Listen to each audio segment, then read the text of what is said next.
Welcome class, my name is Mr. Felix and today's class is going to be a little bit different. I'm going to share with you, we're going to do a little breathing, a little meditation, and then I'll share with you a short story with a message. So let's get started, okay? So let's start with a few deep breaths first, as usual. Let's have our back straight. Let's place our palms facing up on our knees and let's take a few deep breaths together. Inhale. Hold it. Exhale. Breathe in. Hold it.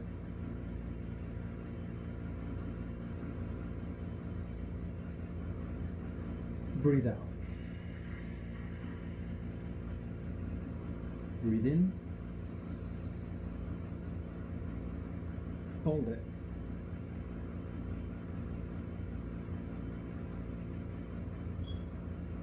Breathe out.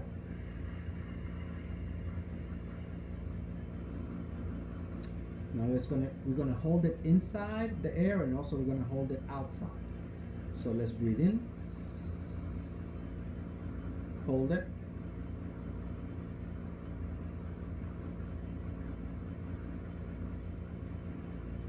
Breathe out.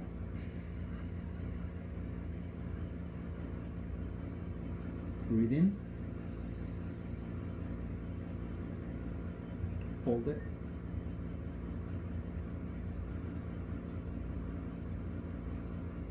Breathe out. Hold it out.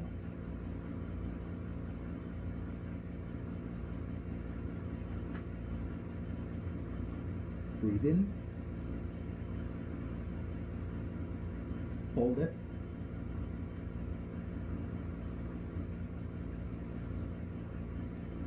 Breathe out.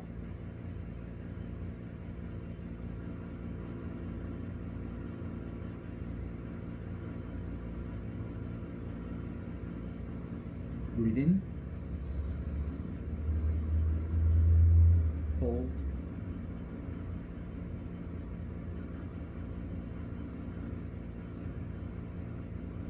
Breathe out.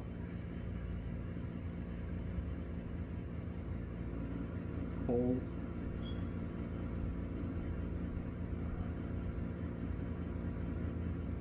Breathe in. Hold.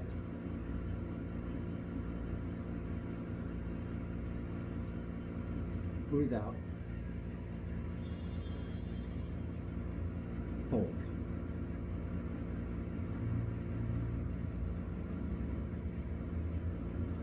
And breathing normally. Let's remain a couple of moments in silence and stillness. With eyes closed, with back straight, with body still.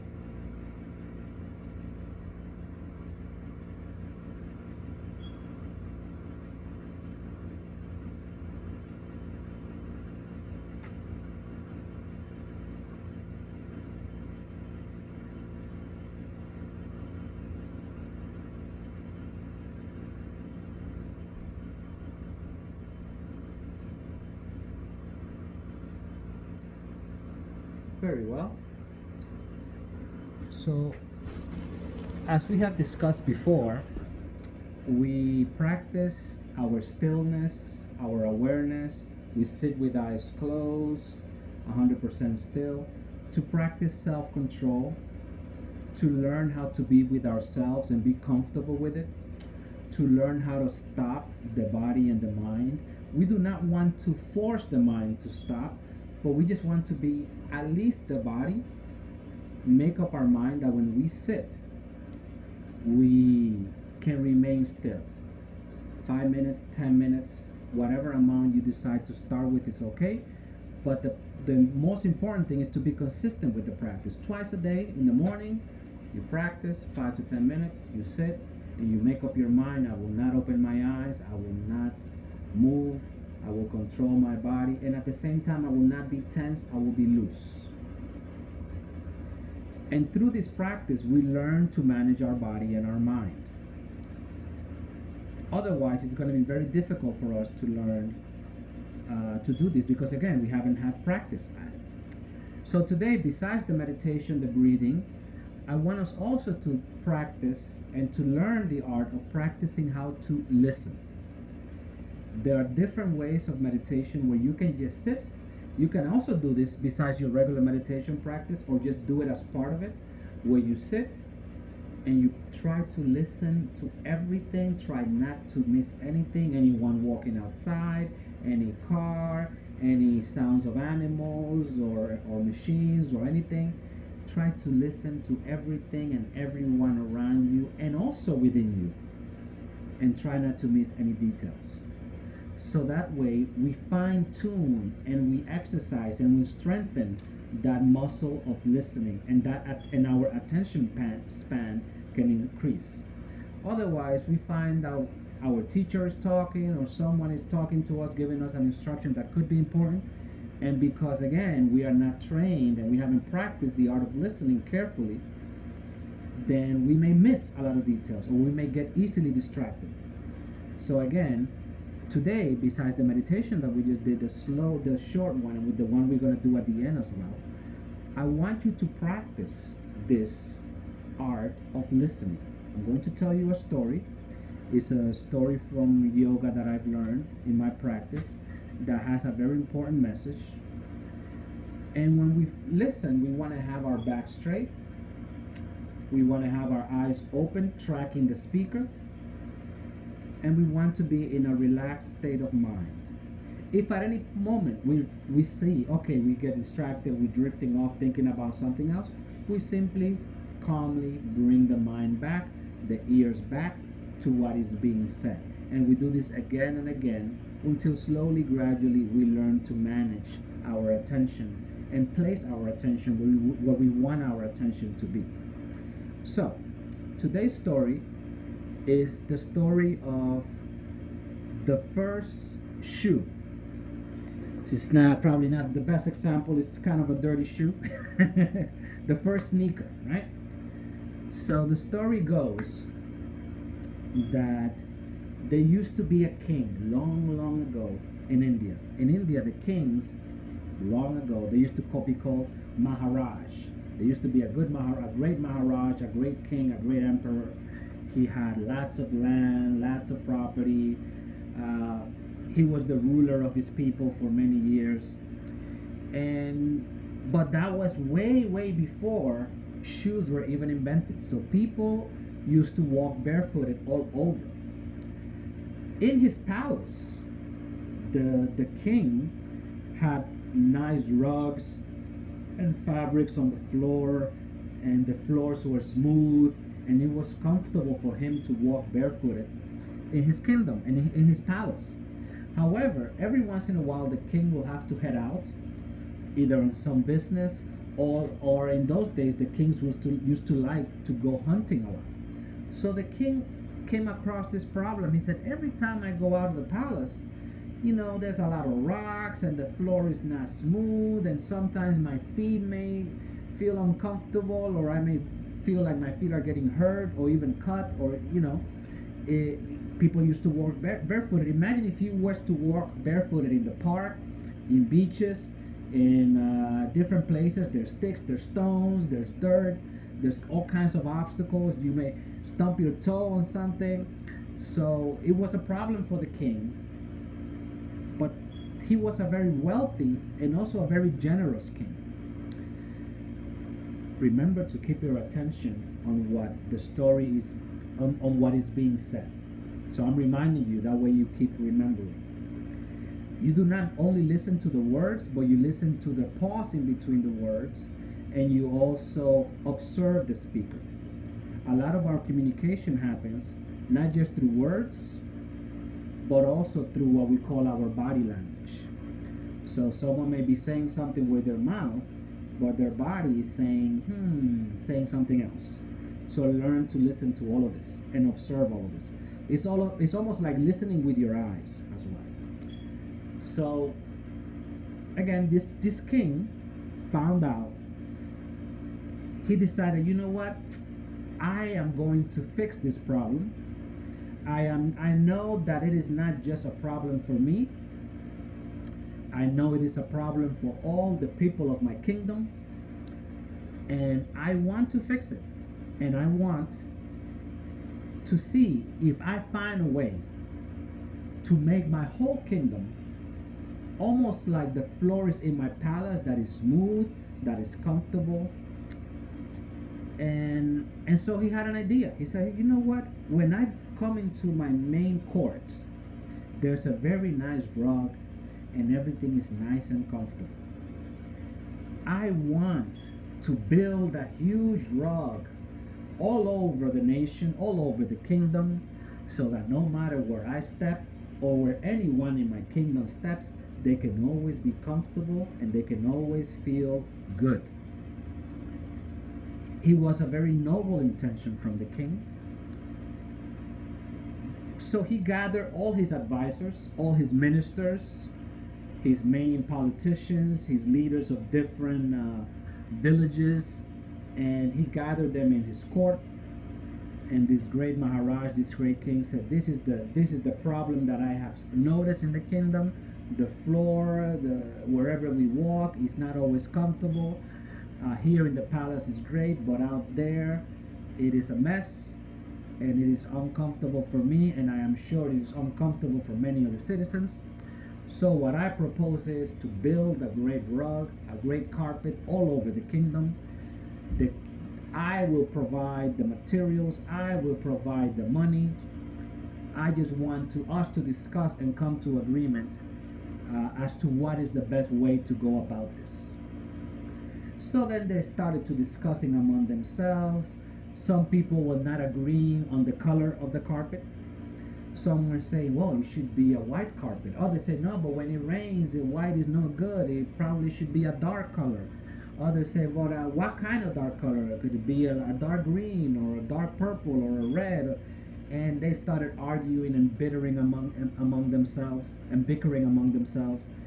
Then other people could not agree on the material. Well, maybe it should be on this kind of animal skin, or this should be on this kind of fabric, or should be on cotton, or should be on leather, whatever kind of different materials that you can build carpets on. They just couldn't agree, and fighting broke out among them, and the end of the day reached, and they couldn't come to a solution. And now the king had a bigger problem. Before there was peace in the nation, now people started arguing about something that he felt it was good, and now people were even enemies were created among these arguments. And he said, okay, everyone go home, I'll think about it. And he went to his teacher.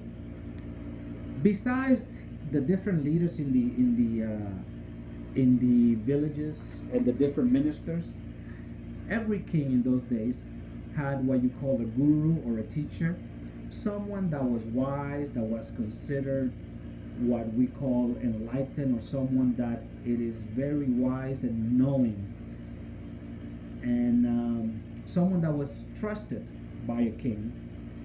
This person will usually teach the king meditation or breathing or yoga, and he will teach his kids and sometimes even generations, because these masters will live for a long time.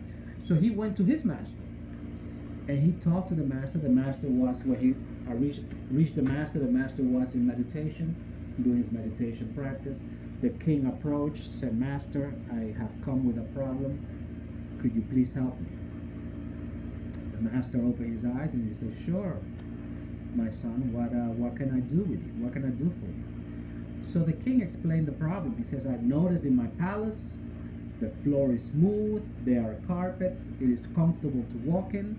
Outside it is not. I have come up with this solution to build a huge carpet throughout all of the nation, and that way no one will have to endure the hardship that the floor and the earth and the sticks and the stones put on our feet. And this is going to be my legacy. This is what I want to leave for my people. I want to be the only nation, the only kingdom where people walk, no matter where they walk, they can walk confidently and comfortably. And the master laughed And he understood the problem that no one could agree. And not only that, some people not just couldn't agree, some people didn't want it. That's another thing.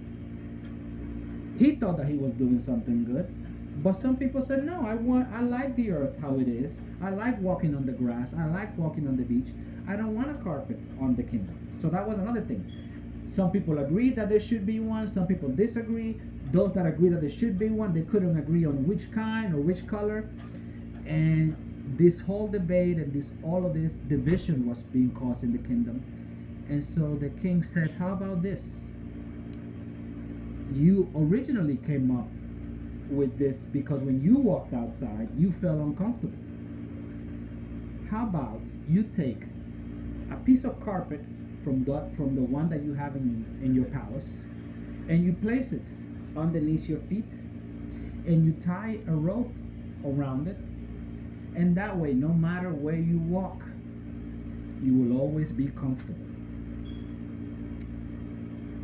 And that is how the shoe started or got invented. It started as a sandal, a little piece of carpet or cloth or leather on the bottom of our foot with a string, and then a little bit of a sandal. Then eventually it evolved to something a little bit more like this, and then something a little more like this, until now we have all the kind of fancy shoes and boots and fashion shoes that are available. But the moral of the story is, and what the master told the king was, you are trying to force how you think things should be, or how you feel comfortable. You're trying to force your carpet, your view on other people. And that is always going to cause problems. So rather than that, how about you, rather than trying to control how the floor is on somewhere else, on somebody else's property, on somebody else's house, on somebody else's land, how about you just control the floor underneath your own feet by placing a carpet or a shoe underneath? And that way, the floor remains how it is, and you can still walk comfortably wherever you are. So when we bring that to the message of the story, it is like saying, maybe we want to have peace in a certain way, or maybe we want to have happiness in a certain way in the world, like a big carpet of happiness, a big carpet of peace, a big carpet of love.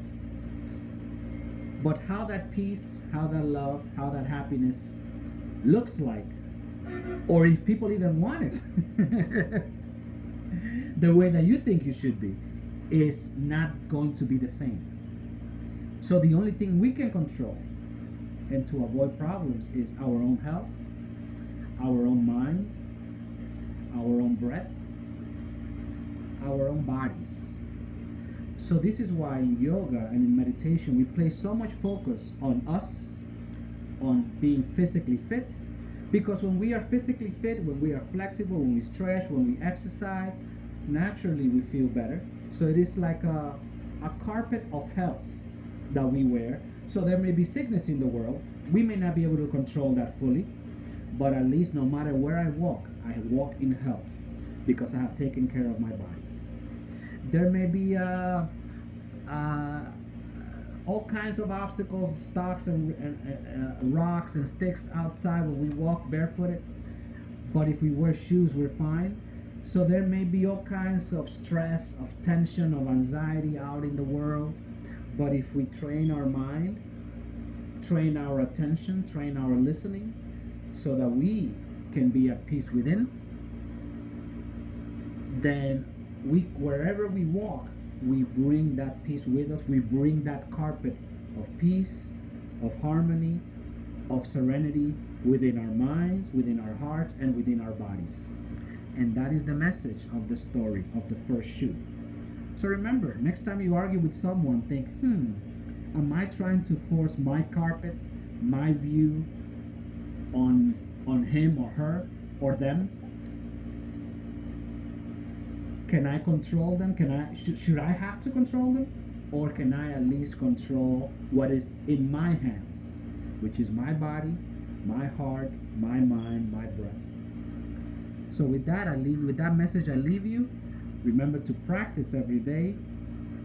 Meditation in the morning, meditation in the evening, preferably on an empty stomach. So don't just eat a whole bunch of food and then sit down. We usually want to keep an empty stomach so that our mind works better when that happens. Later we may speak a little bit more about that. But for today, remember that message and practice your meditation daily so that you can carry that carpet of happiness, of peace and health no matter where you go. And in times like this, like we live in today, where there's a lot of commotion outside, a lot of stress, a lot of anxiety, we need more people with shoes that can handle the terrain of today's world. So, okay, thank you for listening.